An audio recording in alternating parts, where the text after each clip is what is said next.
Detalye na balita mula kay Edwin Duque, RH22, 23. RH22. RH23, Edwin Duque, good morning. May buntag Kuya Angel, 4 na katao na yung nasa kinasang drug net na operasyon ng Valenzuela Police. Makarang magreklamo isang estudyante na si Marjan Plante. May-ari ni isang Yamaha Mio na tinangay ng 4 na suspect. Ay dito ay Police Colonel Lexon Kayaman dahil sa maagap na pagkilos ng Substation 1 at Substation 6. Nasabat sila sa bahagi ng Barangay Parada, Valenzuela City.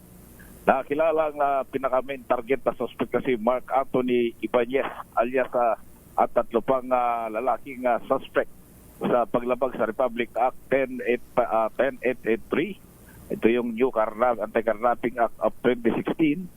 Yung paglabag sa Article 151 at resistance at disobedience to a person authority. Kabila sa mga kasong isasampa rin ay RA 10591. Ito yung Comprehensive Firearms and Ammunition Regulation Act of 881 Ammunition Election Code at paglabag din sa Section 11 makaraang mahulihan ng illegal na droga. Nakakumpiska rin ang 3.82 gramo na nagkakalaga ng 25,000 pesos. Samantala sa magkahiwalay na operasyon Kuya Angel, na-aresto rin ang naging kasabwat nito na sila Jericho Abasula alias Tata ng Disciplina Village, Barangay Bignay, Valenzuela. Gabriel Lizardo ng Port Skyline Street sa Barangay 20 Reales, Valenzuela at isang Lionelo Borte alias Pilay, isang cellphone technician na nahuli naman sa San Pedro Street sa Barangay 20 Reales. Nabawi ng Valenzuela Police ang itim na Yamaha Mio at isang pink na Yamaha Mio na walang plaka.